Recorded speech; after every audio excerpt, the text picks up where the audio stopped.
Hello and a very warm welcome to this video on narrative perspective. Whenever you read a story, you will come across lots of characters. In our case, it's a detective and a wizard. That sounds like a great story, doesn't it? The characters act out the story. There is obviously a person who wrote the story in the first place. That is the author. Many people think it's the author who tells us what happens in the story, but that's wrong. There is a voice in between, and that is the so-called narrator. So it's the narrator who tells us the story. Narrative perspective, then, to come back to our title, is nothing else than the perspective from which a story is told. Today, we will look at 3 different types of narrators.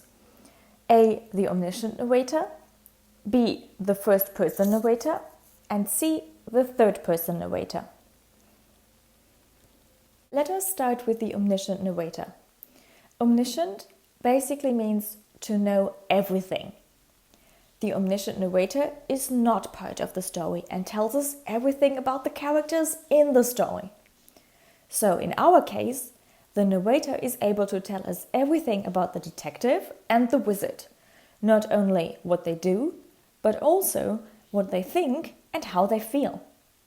That is why we also say that an omniscient narrator, a narrator that knows everything, has got an unlimited point of view.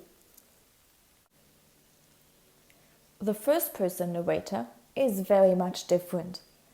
You can easily find out if there is a first-person narrator in the story because you will find words such as I, me, my, and myself in it.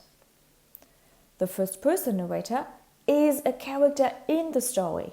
So, in our case, the narrator meets the detective and the wizard, and he actually talks to them. When an author decides to use a first-person narrator, we experience the story through his or her eyes, and we usually learn a lot about his or her feelings and thoughts. However, we cannot know for sure what the other characters, the wizard and the detective, really think and how they feel. That is why we say the first-person narrator has a limited point of view.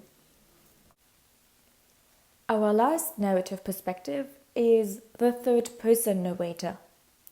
That one is a bit tricky. This narrator is not part of the story. However, he doesn't know everything about every character. How does that work? The third-person narrator focuses on one character only. Here, it's the detective. And the narrator knows everything about him and follows him everywhere, like everywhere.